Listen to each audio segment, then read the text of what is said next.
بسم اللہ الرحمن الرحیم۔ ناظرین السلام علیکم۔ آج کچھ لوگوں نے توجہ دلائی ہے، وہ بالکل اچھی توجہ ہے دوستوں نے، کہ آپ ویڈیو سے پہلے تاریخ اور دن بولا کریں۔ تو آج 2 جولائی ہے، دن ہے منگل، سال 2019۔ آج کی ویڈیو میں جو سب سے اہم بات اس وقت چل رہی ہے میڈیا میں بھی اور سوشل میڈیا میں خاص طور پہ، وہ ہے رانا ثناءاللہ صاحب کی گرفتاری اور ان سے برآمد ہونے والی منشیات کا معاملہ۔ یہ اس وقت ٹاک آف دا ٹاؤن ہے اور خاص طور پہ سوشل میڈیا میں بھی بہت ایک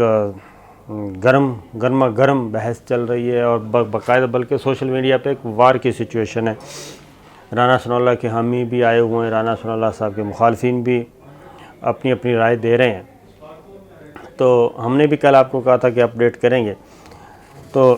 یہ آج ایف آئی آر کی کاپی بھی ہمارے سامنے آ چکی ہے، اور اس میں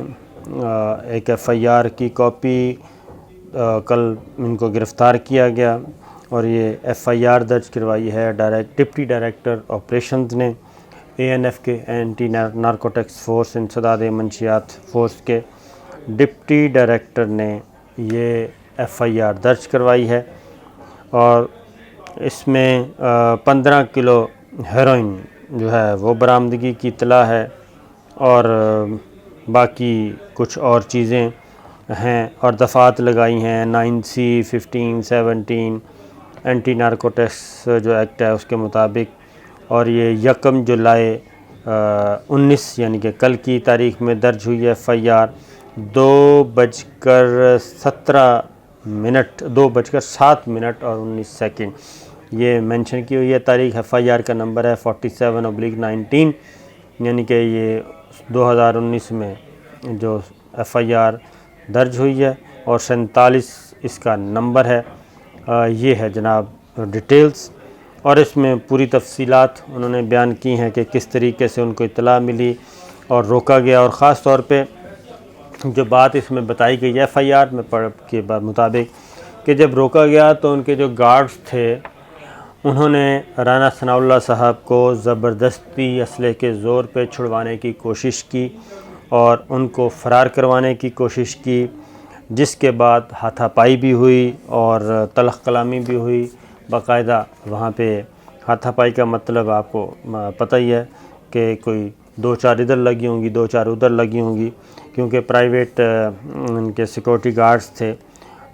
ان کے ساتھ ہوئی، اور جب ہاتھا پائی شروع ہوئی اور جب ان کو خطرہ ہوا تو پھر وہ مال مسروقہ جو ہے وہ لے کے پولیس اسٹیشن اپنے تھانے میں پہنچے، اور وہاں پہ یہ پھر ساری ڈیٹیلز انہوں نے بتائی ہیں کہ کس طریقے سے پھر ایف آئی آر درج کروائی گئی۔ اور اس کے بعد آج صبح یہ ڈپٹی ڈائریکٹر ہیں جو آپریشن عزیز اللہ اے این ایف لاہور کے ہیں، اور یہ ساری ہم نے آپ کو بتائی ہے۔ یہ ایف آئی آر درج ہو گئی۔ آج پھر پولیس صبح آج مجسٹریٹ کے سامنے پیش کیا گیا، اور اے این ایف نے اس میں کوئی فزیکل ریمانڈ کی ضرورت محسوس نہیں کی، اور انہوں نے کہا کہ ہم نے اپنا کام مکمل کر لیا ہے۔ یہ ڈیٹیلز انہوں نے مجسٹریٹ کو بتائی کہ اس طریقے سے یہ واقعہ ہوا ہے، ریکوری ہو گئی ہے، لہٰذا ہمیں فزیکل ریمانڈ کی ضرورت نہیں ہے۔ اب یہ نہیں البتہ ابھی تک بتایا گیا کہ رانا ثناءاللہ صاحب نے کوئی اسٹیٹمنٹ ریکارڈ کی ہے، اے این ایف نے نہیں کی۔ میرا اپنا خیال ہے کہ اسٹیٹمنٹ تو ریکارڈ کی ہوگی، اس کے بغیر تو ہونا نہیں چاہیے، لیکن اس کی ڈیٹیلز ابھی تک نہیں آئیں کہ رانا ثناءاللہ صاحب سے جو اسٹیٹمنٹ ریکارڈ کی گئی ہے اس کی ڈیٹیلز کیا ہیں، آیا انہوں نے اس الزام کی نفی کی ہے، اقرار کیا ہے، انکار کیا ہے، اور اس پہ کیا اپنا موقف ہے، وہ ابھی تک ہمارے سامنے نہیں آ سکا ریکارڈ پہ، چونکہ نہیں ہے، اس لیے اس کے بارے میں ہم کوئی کیا سرائی نہیں کر سکتے یا اپنی طرف سے کوئی بات نہیں کر سکتے، اس لیے کیونکہ ایک سینسیٹیو معاملہ ہے۔ کل بھی ہم نے آپ کو بتایا تھا کہ جب تک ہمیں اپنے انڈیپینڈنٹ سورسز سے کوئی چیز نہ ملے اس وقت تک ہم اس پہ نہیں کر سکتے کیا سرائی یا اپنی رائے نہیں دے سکتے، کیونکہ یہ ایک رانا ثناءاللہ صاحب ظاہر ہے لاء منسٹر رہے ہیں، اب قومی اسمبلی کے رکن ہیں اور مسلم لیگ نواز کے اہم ترین رہنما ہیں، اس لیے اور پھر ان کی ایک فیملی ساتھ جڑی ہوئی ہے۔ سیاسی اختلافات یا کسی بھی شخص کی کردار سے اختلاف ہو سکتا ہے، ان کی رائے سے اختلاف ہو سکتا ہے، لیکن ہم چونکہ آپ ناظرین ہیں، ہم پہ اعتبار کرتے ہیں، تو ہم ظاہر ہے ہماری کسی کے ساتھ اس طرح کی کوئی سیاسی یا ذاتی کوئی دشمنی تو ہے نہیں۔ ہم نے تو ایک بطور جرنلسٹ آپ کو حقائق بتانا ہوتے ہیں، تو اس لیے ان کی فیملی کے بھی جذبات ہیں اپنے، تو ہم کسی بھی قسم کا یہ نہیں سٹیمپ لگا سکتے کہ جناب یہ بالکل بات صحیح ہے، یہ بالکل غلط ہے۔ ایف آئی آر ہم نے آپ کو بتا دیا کہ ایف آئی آر کے مطابق جو واقعات بیان کیے گئے، اس میں 9C کی ایک دفعہ لگائی گئی ہے، اس کے مطابق پاکستان پینل کوڈ کے کچھ ہیں، باقی 9C لگائی گئی ہے، برآمدگی ہیروئن ہے، یہ ساری چیزیں، اور موٹر وے راوی ٹول پلازا یہ وقوع کی جگہ ہے، اور آگے پھر فاصلہ بھی بتایا گیا ہے کہ کتنے فاصلے پہ، اور ایف آئی آر بلا توقف انہوں نے درج کی ہے، تو اس لیے یہ ساری چیز ہم نے آپ کو بتائی ہے ایف آئی آر کے مطابق۔ اب معاملہ عدالت میں جائے گا، اور ثناء اللہ صاحب رانا صاحب کا جو اسٹیٹمنٹ مجسٹریٹ کے سامنے بھی ابھی ریکارڈ ہونا ہے، اس میں وہ کیا موقف اختیار کرتے ہیں وہ جب آئے گا تو ہم بتائیں گے، لیکن کیونکہ 9C کا مطلب ہے سزائے موت یا پھر لائف امپریزمنٹ، عمر قید کی سزا ہوتی ہے، تو اس لیے ہم جہاں پہ اہم ایک جان کا مسئلہ ہے، زندگی کا مسئلہ ہے، تو اس پہ ہم کسی قسم کی کوئی رائے نہیں دے سکتے کہ جناب یہ صحیح ہے یا غلط ہے۔ یہ اب جب معاملہ عدالت میں جائے گا، کورٹ کے سامنے پیش ہوگا، وہاں پہ ایک باقاعدہ طور پہ مقدمہ چلے گا، ٹرائل شروع ہوگا، تو یہ ایک بات۔ دوسری بات، مسلم لیگ نواز کا پھر آج کل سے سوشل میڈیا پہ تو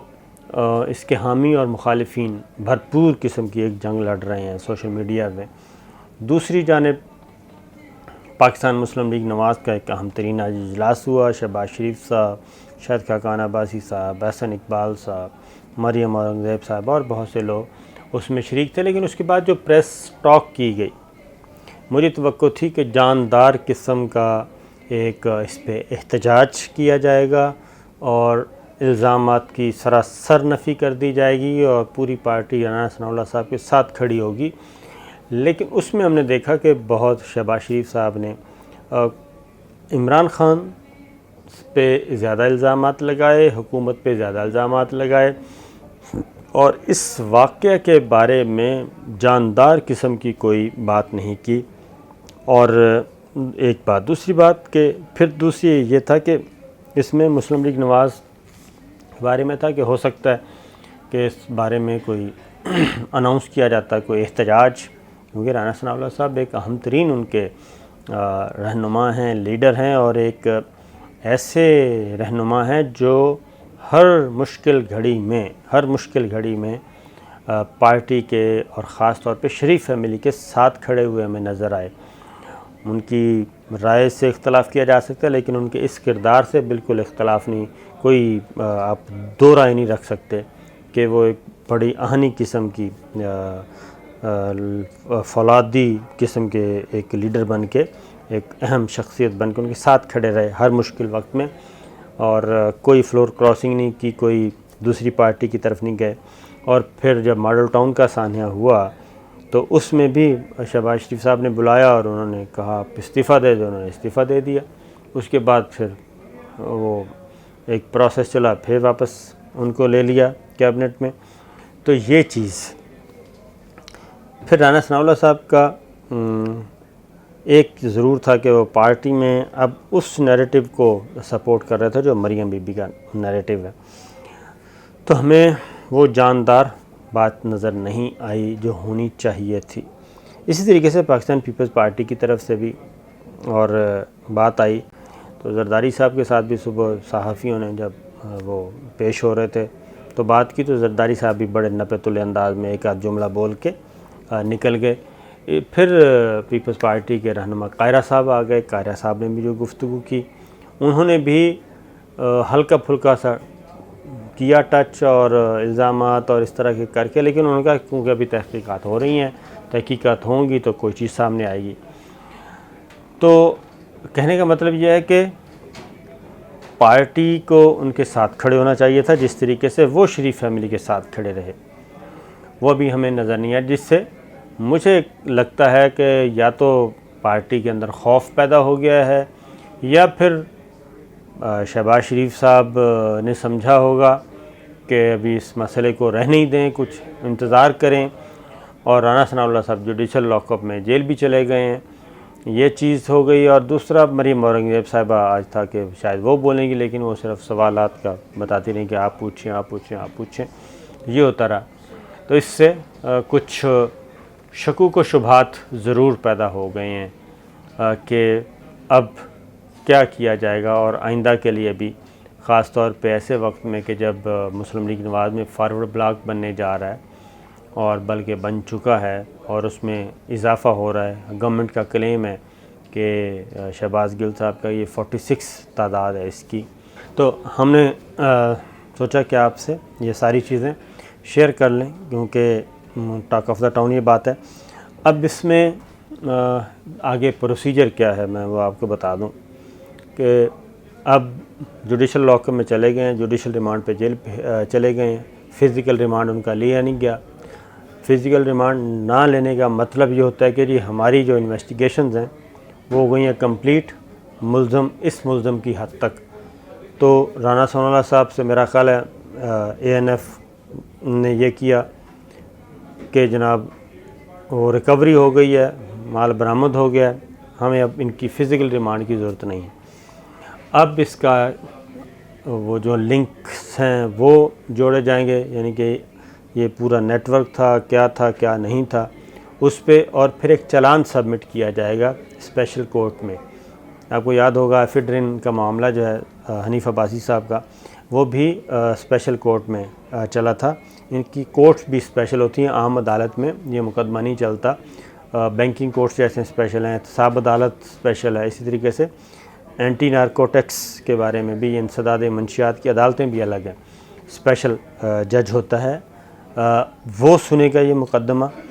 اور یہ جب چلان سبمٹ ہوگا تب سنا جائے گا۔ اور اس میں جو اہم ترین چیز ہے وہ یہ ہے کہ یہ ناقابل ضمانت مقدمہ ہے، اس کی ضمانت بھی آسانی سے نہیں ہوتی۔ آپ نے دیکھا ہوگا حنیف عباسی صاحب کو سزا ہو گئی تھی، اور سزا ہونے کے بعد اس کے بعد بیماری ہوئی، پھر ایک طویل پروسیس کے بعد ان کی ضمانت ہوئی تھی۔ تو ابھی تو چونکہ یہ چلان پیش ہونا ہے اور چلان سبمٹ ہوگا، اس کے بعد ٹرائل شروع ہوگا، تو مجھے جو لگ رہا ہے وہ یہ ہے کہ اس کی ضمانت مشکل ہوگی ان کو یہ ثابت کرنے میں، کیونکہ ANF نے بڑا سادہ سا